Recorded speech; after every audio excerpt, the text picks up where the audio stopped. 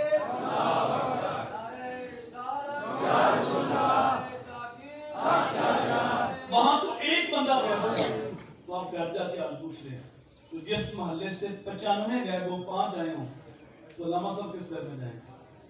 ایک بندہ گیا، دروازے پہ دستک دی، ان کی والدہ باہر آئی، کہا بیٹا مسجد میں نہیں آیا؟ کہا وہ ساری رات نفل پڑھتا رہا، تو اب وہ سو گیا تو میں نے جگایا نہیں۔ تو آپ نے کہا میرے نزدیک ساری رات نفل پڑھنے سے بہتر تھا کہ ساری رات آرام سے سوتا اور فجر کی نماز جماعت کے ساتھ پڑھتا۔ کیونکہ میرے حضور نے فرمایا جس نے عشاء کی نماز جماعت کے ساتھ پڑھی اس نے آدھی رات قیام کیا، اور جس نے ساتھ فجر بھی جماعت کے ساتھ پڑھی اس نے پوری رات قیام۔ 2 نمازیں جماعت کے ساتھ پڑھ لو، ساری رات آرام سے سو لو، پوری رات عبادت کا ثواب ہوتا ہے۔ لیکن میں حیران ہوں ان عاشقوں پہ، یہ 12 ربیع الاول کو بھی نا جلوس لے کے مسجد کے پاس سے گزر جاتے ہیں اور نعرہ لگا رہے ہیں غلامی رسول میں موت بھی قبول ہے۔ اندر زور کی جماعت ہو رہی ہے، انہیں موت قبول ہے لیکن نماز قبول نہیں۔ اگر باقی موت قبول ہوتی تو اپنے آپ سے پوچھتے، سوال کرتے کہ یار جب نماز کے لیے کعبۃ اللہ کا طواف رک سکتا ہے تو پھر جلوس نہیں رک سکتا؟ نماز اتنی اہم ہے کہ 24 گھنٹوں میں کعبے کا طواف 1 منٹ بھی نہیں رکتا، لیکن جب نماز کا وقت آتا ہے تو کعبے کا طواف بھی رک جاتا ہے۔ یا جب کعبے کا طواف رک سکتا ہے تو پھر میرا کاروبار بھی رک سکتا ہے، پھر میرا جلوس بھی رک سکتا ہے، پھر باقی کام بعد میں ہوں گے، نماز پہلے ہوگی۔ سبحان اللہ۔ تو کیا آج ہم عزم نہیں کر سکتے؟ یہ جو میلاد کا لفظ ہے یہ تو عربی کا لفظ ہے، اور اردو والے کہتے ہیں یوم پیدائش، اور انگلش والے کہتے ہیں برتھ ڈے، اور آج کل یہ رواج بھی ہے۔ تو جب کسی کی برتھ ڈے پہ جاتے ہو تو کوئی بلائے تو جاتے ہو یا اپنے آپ بھاگ جاتے ہو؟ بولیے، کوئی بلائے تو جاتے ہو۔ تو آج تم جمعہ پڑھنے بھی آئے ہو، ساتھ حضور کی برتھ ڈے پہ بھی آئے ہو، تو پھر حضور نے بلایا تو آئے ہو۔ محبوب کی محفل کو محبوب سجاتے، آتے ہیں وہی جس کو۔ اچھا جب کسی کی برتھ ڈے پہ جاتے ہو تو خالی ہاتھ دیتے ہیں، کوئی تحفہ لے کے جاتے ہو؟ یا اس نے اسپیشل بلایا تو تحفہ تو پیش کرے؟ اوروں کو تحفے پیش کرتے ہو، کیا میرے نبی کو تحفہ نہیں پیش کرو گے؟ حضور کی برتھ ڈے پہ آئے ہو تو کیا حضور کو تحفہ پیش کرنا ہے کہ نہیں کرنا؟ لیکن میں تقریر میں نہیں کہا کہ ایک ہاتھ کھڑا کرو، دوسرا ہاتھ کھڑا کرو، سبحان اللہ کہو، سینے سے آواز آئی۔ ہمارے خطبہ آدھی تقریر خود کرتے ہیں، آدھی مجمع کرتے ہیں، ہم ساری خود ہی کرتے ہیں۔ لیکن یہ بتاؤ کون خوش نصیب ہے جو آج میرے نبی کو تحفہ پیش کرے گا؟ زیارت کراؤ ذرا، جو واقعی تحفہ پیش کرے گا۔ تحفہ کون سا جو میرے نبی کو پسند ہے؟ آخری آپ کو کیا پسند ہے؟ تو میرے حضور فرماتے ہیں حب والیہ من دنیاکم ثلاث الطیب والنساء وجعلت قرۃ عینی فی الصلاۃ۔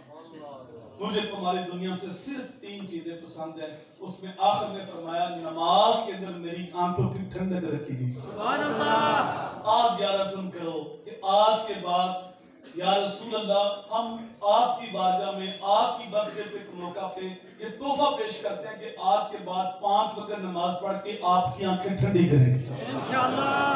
اور اگر آپ پہلے پڑھتے ہیں آج نیت کر لی ہے تو ایک نیت اور کر لیں کہ اگر ہمارے گھر میں محلے بستی میں کوئی بے نمازی ہے تب اس کو دعوت دیں گے، انشاءاللہ۔ اتنی دعوت دیں گے کہ وہ بے نمازی نہیں رہے گا۔ انشاءاللہ۔ ہمارا کام کوشش کرنا ہے دعوت دینا ہے، دل کو بدلنا ہمارا کام نہیں، وہ اللہ کی ذمہ داری۔ حضرت سیدھی سکتی کہتے ہیں میں جا رہا تھا، ایک نوجوان شراب کے نشے میں گرا پڑا تھا اور اس کا منہ گندی نالی میں تھا، کہتے بڑا ترس آیا، یہ اشرف المخلوق کہتے ہیں ذلیل ہو رہا ہے، اس کو کھینچا، صاف پانی سے منہ دھویا، گھر کا راستہ بتایا، اللہ کی شان کریمی دیکھی۔ جب میں صبح تہجد پڑھنے کے لیے گیا تو وہ شرابی مجھ سے پہلے نماز پڑھ رہا۔ سبحان اللہ۔ باری طرح یہ تو مشہور شرابی دن کو میں نے منہ دھویا، گھر کا راستہ بتایا، عاطف سے ناد آئی، اے میرے بندے تو نے اس کا منہ دھو دیا تھا، میں نے اس کا دل دھو دیا تھا۔ سبحان اللہ۔ ہمارے کام صرف کوشش کرنا ہے تو اپنی اولاد کو نماز کی تلقین کرو۔ جب 10 سال کا ہو گیا پھر بھی نماز نہیں پڑھتا تو فرمایا مار کے نماز پڑھ۔ دوسرا میرے حضور نے فرمایا ادبوا اولادکم، اللہ ثلاث خصال